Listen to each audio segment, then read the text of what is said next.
살아계셔서 도와주시는 하나님의 은총과 평강이 우리와 함께 하시기를 축원합니다. 아멘. 생명에 살아 숨쉬는 계절인 여름이 왔습니다. 바야흐로 6월은 실록의 계절입니다만 마냥 실록만 붙들고 낭만을 말하기가 죄스럽습니다. 왜냐하면 오늘은 이토록 아름다운 조국 산하에서 나라를 지키다가 순국하신 선열들을 국가적으로 기리는 현충일이기 때문입니다. 저도 10시에 잠시 묵념하면서 국가를 위해 순정한 그들을 기억하며 기도했었습니다. 그 아름다운 희생을 추앙하는 것이 너무나 당연한 것인데 우리는 공휴일이 주일과 겹쳐서 쉬지 못하는 아쉬움이 먼저 드는 것은 아닌지요. 이처럼 국가를 위해 희생한 사람들은 점점 기억에서 지워지는 것일까요? 그런데 오히려 세월호의 유가족들 들으면 섭섭할지 모르지만 세월호의 유가족들은 사실 국가로 희생된 사람은 아니거든요. 그런데 세월호나 또 5.18 특별법들은 또 뭐 한쪽으로 가는 것이 아닌가. 그 외에도 국가를 위해 순정한 수많은 이 땅에 젊은 청춘들이 많은데 그들은 조금 제쳐놓고 너무 한쪽만 챙기는 것 같아서 마음이 좀 안타까울 때가 있습니다. 좀 더 공평과 정의가 살아있는 대한민국 되기를 기도해 봅니다. 푸르다. 조금 여러분 눈 돌려보면 산에 얼마나 실록이 우거지는지요. 조금만 해도 텅 빈 산이 지금 그냥 나무집을 실록으로 꽉 찼어. 생명이 살아있다 하는 것을 알려주는 단어입니다. 나무가 살아있기에 그 푸름을 자랑하는 것이 아니겠습니까? 저는 이렇게 길 가면서 가로수가 겨울에는 그 보면 땅도 없고 그냥 아스팔트 미인데 있는 것 같은데 봄만 되면 저렇게 프라타나노스가 잎이 무성하고 우리 더군다나 우리 길에 은행나무가 저렇게 파란 거 보면 안 보여도 나무 저 밑에 생명이 살아있기 때문에 저렇게 여름에 실록을 자랑하는구나. 이렇게 경이로움도 갖게 됩니다. 어떻게 도시 속에서 저런 나무들이 저렇게 자랄까? 이 초록은 생명의 색이며 회복의 색깔입니다. 수술한 의사들의 가운은 대개가 초록색이죠. 사람의 자주 멀리 있는 초록을 바라보는 것이 눈 건강에 도움이 된다고 합니다. 그래서 몽골에 있는 사람들은요 시력에 상당히 좋대요. 왜? 몽골은 초원이 넓게 멀리 펼쳐져도 멀리 보다 보니까 이 몽골 사람들은요 눈이 상당히 좋답니다. 여러분도 바쁘신 가운데도 혹시 가까운 산이 있으면 멀리 이 눈을 더 바라보시는 것만으로도 눈 건강에 도움이 된다는 거예요. 요 사이는 비가 자주 내렸습니다. 시간 내 가까운 산에 오르다 보면 꼭 그곳에는 계곡이나 작은 물줄기들을 만날 수 있습니다. 물 흐르는 소리는 언제 들어도 기분 좋고 상쾌하지요. 가라지면 졸졸졸졸. 그 소리가 얼마나 상쾌한지 몰라. 요즘 말대로 물을 바라보며 멍 때리고 있으면 잡념이 다 사라질 만큼 그 물소리는 우리를 아주 상쾌하게 해요. 물은 생명입니다. 우리 몸의 70%가 물로 이루어졌대잖아요. 그래서 맑은 물, 좋은 물, 순수한 물을 자주 조금씩 마시면 몸에 그렇게 좋다고 그래요. 한꺼번에 벌컥벌컥 먹는 것보다 자주 조금씩 물을 마시면 그렇게 몸에 유익하다고 합니다. 오늘의 본문은 성전 밑에서 스며 나오는 물 이야기입니다. 예언자의 제사장인 에스겔은 이스라엘 민족이 바벨론 포로 생활할 때 활동했던 사람이에요. 자, 성경 에스겔 1장 3절 말씀을 같이 보시면 앞에 스크린에 말씀이 있어요. 시작. 갈대아 땅 그발 강가에서 여호와의 말씀이 푸시의 아들 제사장 나 에스겔에게 특별히 임하고 여호와의 권능이 내 위에 있으니라. 아멘. 이 그발 강가는 바벨론 강가예요. 그러니까 포로되었을 때 하나님께서 나에게 환상 가운데 말씀을 하시고 권능으로 임하셨다. 에스겔이 고백하면서 에스겔서를 적어 나갑니다. 환상 속의 말씀이 전해지기 때문에 그냥 읽으면 이해하기 어려운 말씀이 이게 무슨 뜻일까? 마치 성경 요한계시록 읽으면 한글은 뻔한데 내용이 어렵잖아. 이거 무슨 소리일까? 그런 거가 비슷한 성경이 에스겔 성경책인데 그 중에 하나가 오늘의 본문입니다. 여러분, 성경에는 성전이 총 4개가 소개돼요. 솔로몬 성전, 스룹바벨 성전, 에스겔 성전, 그리고 헤롯 성전인데 3개는 실제 있는 성전이고 하나는 없어요. 환상 중에 보이는 성전이 바로 에스겔이 말하는 성전입니다. 그 성전은 실제로 없어. 환상 중에 성전을 본 겁니다. 그런데 이 성전이 있는 동네 이름이 여호와 삼마다. 은곡교회가 신림동에 있는 것처럼 에스겔 성전이 여호와 삼마라고 하는 동네에 있더라는 거예요. 동네 이름이 여호와 삼마야. 특이하죠. 에스겔 맨 마지막 절 48장 35절 하반절 이렇게 되어 있어요. 앞에 스크린에 시작. 그날 후로는 그 성읍의 이름을 여호와 삼마라 하리라. 그러니까 동네 이름이 여호와 삼마입니다. 여호와 하나님께서는 여호와 삼마라는 이름을 통해서 에스겔이 활동했던 당시 바벨론 생활에 있는 모든 이스라엘 백성 지쳤어. 포로는 지친 거잖아요. 우리 일제강점기 때 우리 아버지 어머니 말씀 들어보면 너무 지쳤어, 백성들이. 그때 바로 그 백성들에게 위로와 말씀을 주시기를 원했다. 그들이 지금은 비록 포로 생활 너무나 고달프고 힘들어 희망이란 전혀 쳐다볼 수 없는 것처럼 보여도 여호와 삼마, 다 같이 여호와께서 거기 계시다. 그게 여호와 삼마예요. 그 뜻이 여호와께서 거기 계신다. 그게 여호와 삼마, 거기 계신다. 어디에? 바로 너희들이 고통당하는 바벨론 포로고 생활 중에 여호와가 거기 계신다. 위로가 되잖아요. 너희 동네가 여호와 계시는 곳이야. 여호와 삼마야. 너희가 있는 그 가정이 여호와 계시는 곳이야. 여호와 삼마야. 얼마나 든든합니까? 그러므로 절대로 희망을 버리지 말고 끝까지 참고 견디라는 것입니다. 반드시 포로 생활의 너희를 건져 주실 것이라는 겁니다.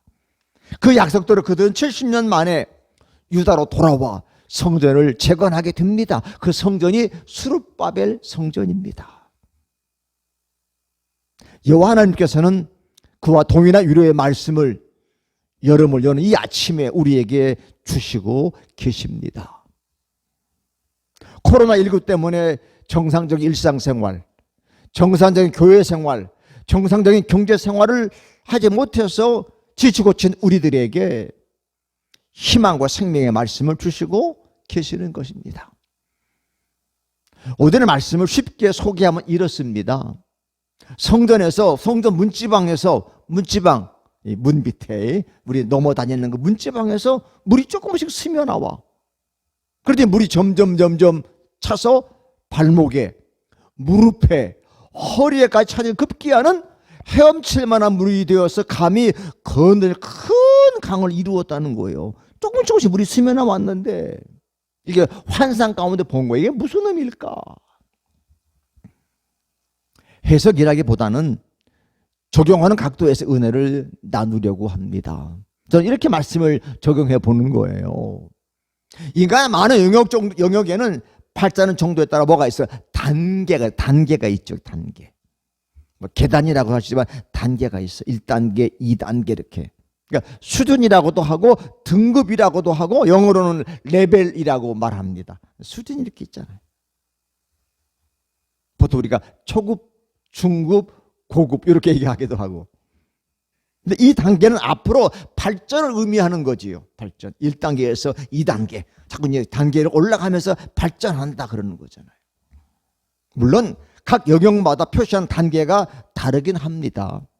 예를 들면 바둑은 처음 돌을 잡으면 18급부터 시작돼. 18급. 그래가지고 최고 급수는 9단.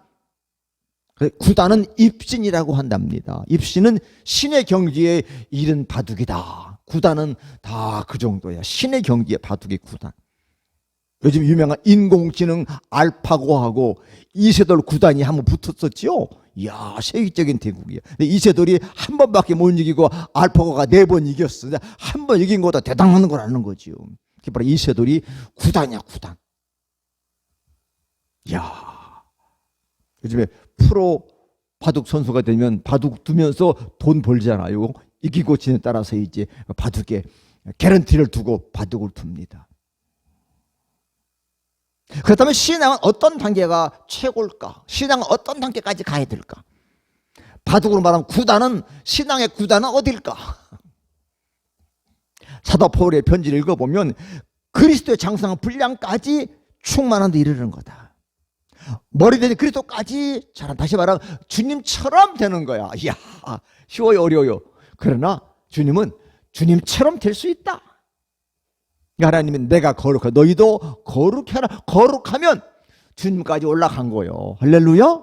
거룩하면 주님 그 단계까지 간 거야.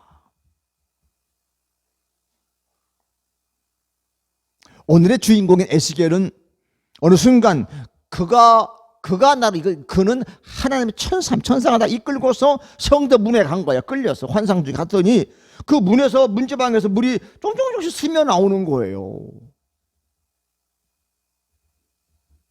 근데 동쪽으로 그 물이 흘러가는데 천척, 이 척은 이 팔꿈치부터 이 손끝에까지는 한 척이라 그런데, 그러니까 사람마다 좀 다르겠죠. 약 45cm 정도, 천척이니까 약 450m씩을 나가도록 하면서 물의 깊이를 재어서 소개하고 있는데, 자, 3절 말씀 같이 보시면 시작.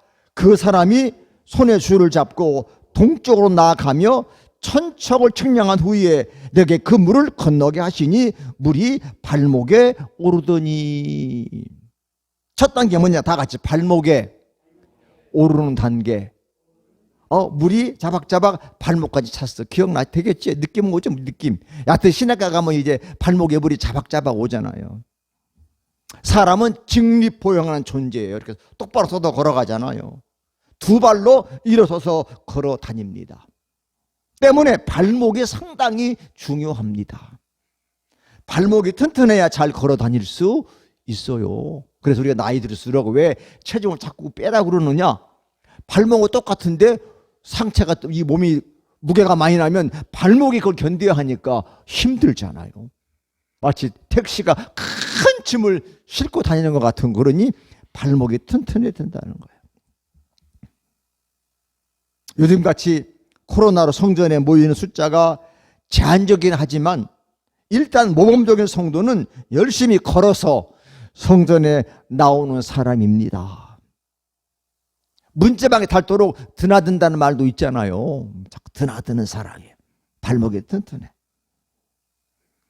이렇게 출석률이 좋은 성도는 1차 합격이죠.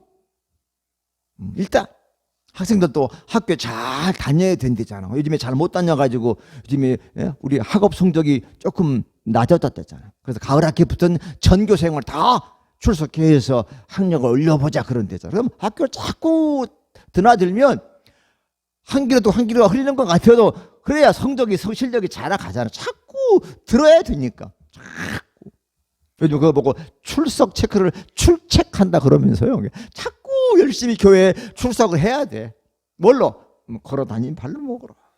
그러니까 성전이 딱 잡혀야 돼. 발목이 성전에 잡혀야 돼.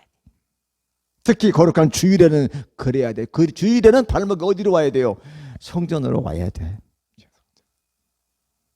하나님께 기뻐하는 발걸음이 되어야 합니다.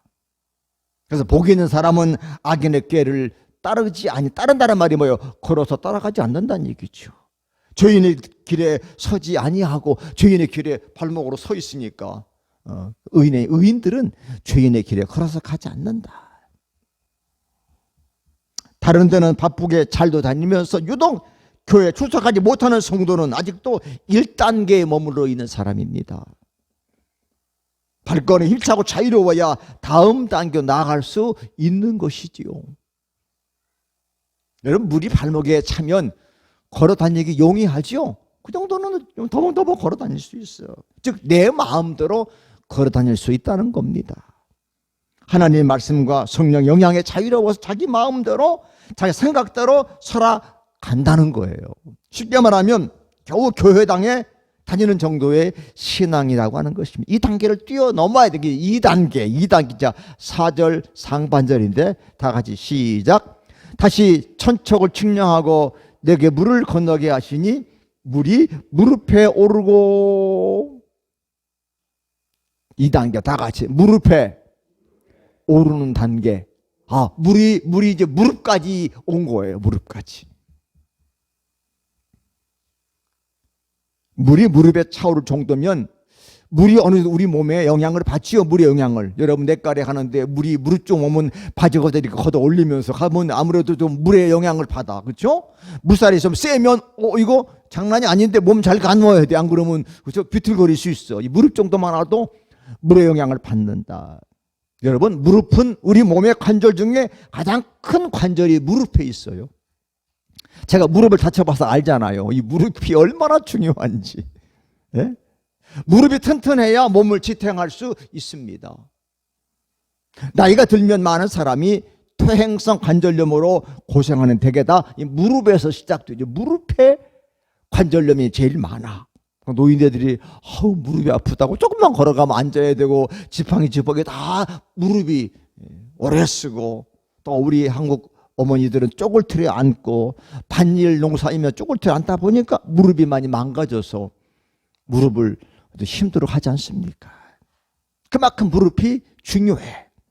근데 이 무릎이 하나님께 붙잡혀야 하는 거예요. 그러면 자연히 무릎 꿇고 기도하게 됩니다. 기도하는 성도는 위대합니다. 그러니까 두 번째 단계 무릎 꿇고 기도하는 단계다. 예수님께서도 시간을 정하시고 습관적으로 무릎 꿇고 기도하셨는데, 시편 기자도 우리를 권면합니다. 시편 95편 6절인데요. 시작. 오라 우리가 굽혀 경배하며 우리를 지으신 여호와 앞에 무릎을 꿇자. 물론 정형외과 의사들은 무릎 꿇고 기도하는 거 무릎에 제일 안 좋아. 그다음에 우리 옛날에 선배 신앙인들이 다 한국 사람들 무릎 꿇고 기도 많이 했잖아요. 이 의자 앉는 데가 얼마 안 됐어요. 저희 어렸을 때 전부 다 예배당 바닥에 일본 말이죠. 방석 깔고 자부동 방석 깔고 거기에 다 무릎 꿇고 앉았다고. 나중에 이렇게 이제 의자를 놓으면서 무릎 꿇는 기도 문화가 많이 없어졌지만, 여기 말하는 무릎은 마음의 무릎일 수도 있지요. 무릎을 꿇는다. 어떤 분 지금도 일방 우정 목사님이 교인들 집에 신방 가면 꼭 기도할 때는 목사님 무릎 꿇고 기도하는 분 계시죠. 왜 무릎 꿇으면 막 그 사람들이 간절해진다. 나 무릎 꿇어 그러잖아요. 무릎 꿇으면 사람이 뭔가 그렇죠, 겸손하게지고 간절해지게 되지 않습니까? 사탄과 마귀는 기도하는 사람을 결코 이길 수가 없습니다. 사랑하는 성도 여러분들은 일주일에 몇 시간이나 무릎을 꿇고 전능하신 하나님께 기도하십니까? 이 모습 우리의 신앙의 단계를 말해주는 거예요.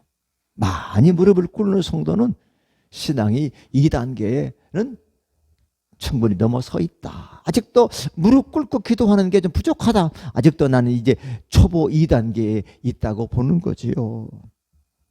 언제나 깨어 기도하는 성도는 늘 하나님과 바른 관계에 머물러 있는 바람직한 성도입니다. 교회는 만민이 기도하는 집이기 때문에 기도하시는 거예요. 그래서 교회 오시면 여러분 마음이 편안하시죠? 왜? 교회는 기도하면서 하나님과 이렇게 교제하는 곳이기 때문에 얼마나 마음이 편안하고 여유 있고, 그죠? 그래서 무릎 꿇고 더 자주 하나님 앞에 나갑시다. 아멘. 자, 4절 하반절 말씀인데 시작. 다시 천청을 측량하고 내게 물을 건너게 하시니 물이 허리에 오르고. 아멘. 세 번째 단계는 다 같이 허리에 오르는 단계. 허리야. 물이 허리까지 왔어. 사람은 힘이 어디서 나올까요? 허리에서 나옵니다. 그죠? 허리에서 나와. 나이가 들면 허리 힘도 약해지죠. 아이고 허리야 소리 많이 하잖아요. 이 허리가 약해져. 머리에 무엇을 이고 지는 것도, 물건은 무거운 거 드는 것도 다 어디서 힘이 나와요? 허리에서 힘이 나온다는 거예요. 허리가 뭐 들려면 허리 힘이 없어서 못 들잖아요. 들면 왜 허리가 아픕니까? 허리가 아파요. 허리에 힘이 간다는 거예요. 그래서 허리가 무너지면 몸이 무너진다는 거예요. 또 우리 옛날에 어머니들이, 할머니들이 밭에서 늘 꼬부러져서 일하다 보니까 허리가 꼬부러졌잖아. 허리를 못 피는 거예요. 그러니까 몸이 필 수가 없어. 힘을 쓸 수가 없어. 참 안타까워. 지금도 보면 이렇게 농사 짓는 거 보면 허리를 안 꼬부리고는 일할 수가 없는 거예요. 그래서 요즘들 이제 그 인터넷 같이 이렇게 스마트 농사하는 젊은이들은 농사 짓는 그 모든 대를 높여가지고, 그렇죠? 땅 위에 서서 농사 짓도록 다 만들었잖아. 구부리지 않게 한다. 왜? 이 허리가 굉장히 중요하기 때문에 그래요. 때문에 허리를 붙잡히면 넘어가기 쉽지요? 우리나라 전통 스포츠 씨름을 보면 삿발을 어디에 묶어요? 허리와 허벅지에 묶죠. 허리. 그래서 상대방 선수의 허리를 딱 장악하면 씨름에 이기기 용이야. 허리를 당기죠. 허리. 이야, 허리에다 묶습니다. 우리가 하나님께 허리를 붙잡힌다는 것은 겸손한 사람이 된다는 것입니다. 여러분들도 무슨 일 하려면 꼭 허리춤부터 챙기잖아요. 뭐 들려면, 허리가 편안해야 뭐 힘을 쓰니까 허리에 자꾸 손이 가잖아요. 이게 허리가 붙잡히는 거예요. 아무리 열심히 교회 출석하고 무릎 꿇고 기도해도 우리의 성품이 다듬어지지 않으면 문제 있는 성도가 되기 쉽지요? 그렇습니다. 저 사람 기도 많이 하는데, 저 사람 교회 열심히 나오는데 성품이 왜 저렇지? 아직도 하나님께 허리를 붙잡히지 못해서 성품이 겸손해지지 못하기 때문에 그런 거예요. 아직도 제 감정대로 살기 때문에 그런 거예요.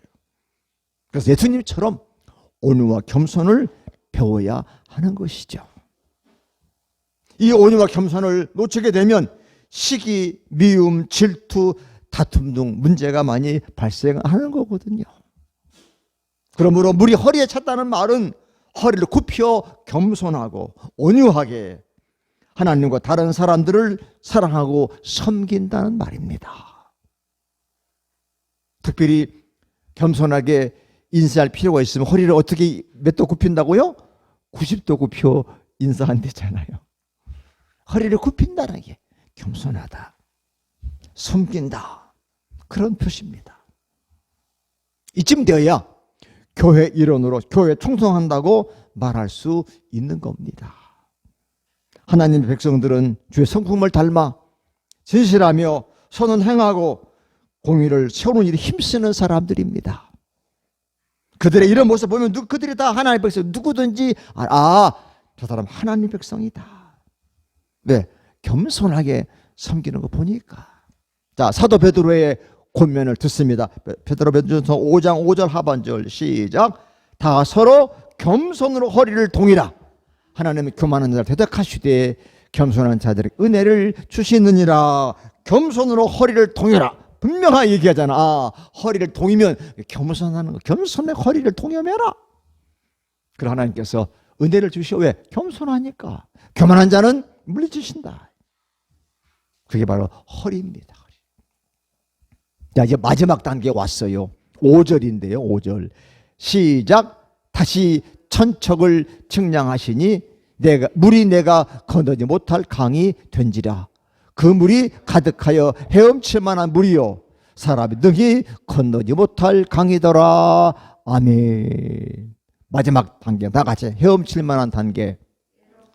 헤엄칠 만한 단계가 되고 물이 그냥 물이 막 이야 이렇게 찼어, 이렇게 찼어.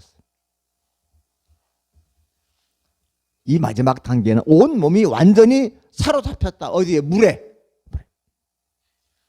성령 충만해서 내 뜻으로 사는 게 하나님의 뜻대로 붙들려 산다. 능히 사람이 건너지 못하더라. 그러니까 물에 딸려다니는 거지. 못 건너가니까 물대로. 옛날 강에서 살아보신 분들은 강에 이렇게 물이 가득 차서 물살 빠를 때 똑바로 갑니까? 자꾸 떠내려가죠. 물이 나를 주관하는 거예요. 내가 물을 어떻게 이겨낼 수 없어요. 이제는 물에 몸을 맡기는 단계가 된 거죠. 사도 바울처럼 그런 적 이제는 내가 사는 것이 아니요 오직 내 안에 그리스도께서 사셨다. 그리스도께서 사시기 그리스도 사는 대로 따라가는 거지 뭐. 내가 어떻게 할 수가 없어. 왜? 물이 창이라서. 사도 바울 이처럼 다 같이 예수님의 은혜의 물에 푹 잠겼다. 물에 푹 잠긴 거예요. 바울은 은혜의 물에 푹 잠겼어. 내가 내 마음대로 못해. 은혜대로 사는 거야. 그래서 술 취하지 말고 성령 충만을 받으라. 여러분 술에 빠지면 술의 지배를 받죠? 그러잖아. 우리가 어디에 빠졌냐? 술독에 빠졌다 그러잖아. 술독에 빠져. 그러면 술의 지배를 받아. 그러지 말고 성령에 빠져 살아라. 성령의 지배를 받으며 살게 되는 거예요. 매일 매 순간 성령에 사로잡힌 사람을 살아라. 그게 뭐예요? 성령에게 붙들린 삶이다. 나는 헤엄칠 수도 없고 건너갈 수도 없지만 성령께서 할 수 있다. 그래서 물이 가득하여 헤엄칠 만한 물이라는 말이 흥미롭습니다. 물의 깊이가 발목, 무릎, 허리, 키를 넘어 가득한 물 중에 어떤 물이 헤엄치기 좋을까? 헤엄은 우리말이지만 한자는 수영하기 좋을까요? 물론 땅 짚고 헤엄치기라는 말도 있지만 진짜 수영하기 좋은 물은 가슴 그리고 목 정도. 여러분 수영장 가면 풀장 가면 물이 어느 정도 있어요? 이 목 정도까지 있잖아요. 그렇죠? 더 깊으면 그래야 마음대로 잠수도 하고 턴도 하고 할 수 있지. 물이 발목까지 오는데 여기서 어떻게 수영을 해? 무릎팍 다 깨지잖아요. 그렇죠? 그러니까 물이 그 정도 있어야 헤엄칠 만한 물이 되는 거예요. 그러니까 신앙도 이 정도 단계까지 오면 거칠 게 없지요. 시험 들 것도 없고 부딪힐 것도 없고 상처될 게 없어. 왜? 너무 자유로워. 자유와 여유가 있잖아요. 여러분 나이 드셔도 제일 좋은 운동이 수영이래. 수영. 물에서 놀면 관절이 훨씬 무리가 덜 가고. 왜? 물에 떠 있으니까. 맨바닥 걷어가는 건 무릎에 관절이 많이 힘이 오지만 물에서 노는 이것들은요 굉장히 적은 힘으로도 관절이 움직이니까 그렇게 좋대요. 허리도 좋고 전신 운동 중에 좋은 운동이 수영이라고 하는 거예요. 이거 요즘에 서양에 잘 사는 사람들은 집에 다 웬만한 집에 뭐가 있어요? 수영장이 마당에 있어. 우리야 없지. 그래 요즘에 코로나 있지만 수영장 수영하는 거. 그래서 아쿠아 에어로빅 있잖아요. 물속에서 같이 운동하면 노인네들이 관절도 덜 상하면서 운동이 된다. 그렇게 좋은 거예요. 이게 여유 뭐예요? 우리에게 자유를 준다. 진리를 알지 진리가 너희를 자유케 할 것이다. 하나님 말씀 모르면 속박 같고 구속 같지만 율법 같고 부자유 같지만 말씀을 잘 제대로 알면 그 말씀은 감사요 풍성함이요 축복인 줄로 믿습니다. 그걸 알게 되지. 말씀 나 그동안 맨날 구속인 줄 알았는데 말씀 보니까 제대로 알으니까 말씀 속에 감사, 축복, 풍성이 있구만. 그러니까 말씀을 또 읽게 되는 거지. 이 속에서 치유와 회복이 일어나는 줄로 믿습니다. 그러니까 시간 내어 성경을 읽고 묵상하고 요즘은 얼마나 여러분 손 안에 있는 스마트폰이 좋아요. 읽어주기도 하고 말씀도 수많은 말씀이 유튜브에 얼마나 많은 말씀들이 뭐 그냥 쫙 꼬리에 꼬리를 물고 있잖아요. 사랑하는 성도 여러분, 성전에서 스며 나온 물 이야기는 우리에게 희망은 작은 데 시작된다는 것을 알려주는 거예요. 물이 콸콸콸 나오는 게 아니고 성전에서 조금씩 나오는데 그게 큰 강물이 됐다고 하는 겁니다. 희망은 그렇게 작은 데부터 시작하는 거예요. 그게 희망이 되겠어? 아이고 저렇게 물이 조금 나와가지고 뭐 되겠어? 아니요. 그 물이 나중에 큰 강을 이루었다. 특히 하나님의 말씀은 스며 나오는 물 같아도 가뭄에도 끊이지 않고 꾸준히 흐르는 사실인 줄로 믿습니다. 그러니까 말씀을 들을 때 다 잊어버리고 한마디밖에 안 기억되는 것 같아도 그게 우리 삶을 변화시키고 위대하게 하는 줄로 믿습니다. 그러니까 옛날에 여러분 시골에서 콩나물 키워보세요. 콩나물 물 부으면 99%다 빠지잖아 밑으로. 그죠? 근데 그거 먹고 콩나물이 쑥쑥쑥 자라잖아요. 물이 다 빠지는 것 같은데 화분에 있는 물들이야 화분에 고여 있으니까 그런데 뿌리가 물을 들어 마신대지만 콩나물 씨루는 물 주면 그냥 쫙 빠져 풀리는데 콩나물 자라잖아요. 하나님의 말씀을 들으면 다 잊어버리는 것 같아도 점점 우리를 자라게 하고 치료하게 하고 회복하게 하는 줄로 믿습니다. 그렇기 때문에 말씀대로 이루어지이다. 그러니까 아멘. 그 말은 우리 삶 속에 이런 생명의 원천 같은 주님의 말씀에 물이 자꾸 흘러서 차곡차곡 쌓인다고 하는 얘기입니다. 그래서 하나님의 말씀을 통해서 하나님과 자꾸 우리가 교통할 수만 있다면 작은 시작, 작은 삶 부끄러울 이유가 없어요. 전혀 없습니다. 난 하나님과 함께 있다. 작은 거 아무런 문제가 되지 않아. 불편한 거 아무런 문제가 되지 않습니다. 별 하나는 희미하지만 그 별들이 모여서 성탄을 이룰 때 어두운 밤하늘을 찬란하게 밝히지 않습니까? 성령과 말씀이 충만한 속에 살아가는 성도들의 작은 헌신과 사랑은 스며 나오는 물 같지만 이 척박한 땅을 흐르다가 마침내 큰 강물을 이룰 것이고 그 강물이 닿는 곳마다 생명의 역사들이 터달아날 줄로 믿습니다. 그래서 물가에 심은 나무는 마르지 않잖아. 왜? 늘 물이 은연중에 공급되기 때문에 부르게 생명의 역사가 나타난다. 발목으로부터 무릎, 허리, 결국은 헤엄칠 만한 깊이 있는 신앙을 소유합시다. 깊이 있으면 자유로워. 즐길 수가 있어. 여유가 있어. 이런 성숙한 믿음의 단계가 우리의 희망이 되어야 합니다. 우리는 이 희망 속에 살아가는 사람들입니다. 문제에 크게 압도되어 아무 일도 못하는 사람들이 있는데 그러나 믿음의 사람도 그 문제를 잘게 쪼개면 할 수 있는 것부터 할 수 있는 실천한 사람들이 되는 거예요. 작은 것부터. 문제가 아무리 많아도 작은 것부터 하나 둘 챙겨다 보면요. 어느새 다 했네? 다 해결되는 거야. 근데 크게만 모이면 시작도 못해. 근데 하나부터 해보자. 하나부터 해보면 그래서 우리가 천길도 한 걸음부터 하는 거지요. 천길을 날아가는 사람이 어디 있습니까? 한 걸음부터 하다 보면 어떻게 방법이 길이 힘이 생기고 보이는 거잖아요. 하나님께서는 우리의 실천들을 통해서 이 땅을 새롭게 또 생명으로 회복시켜 나갈 줄로 믿습니다. 하나님께 주시는 용기와 희망이 우리 삶의 축복으로 다시 가득하시기를 축원합니다. 아멘.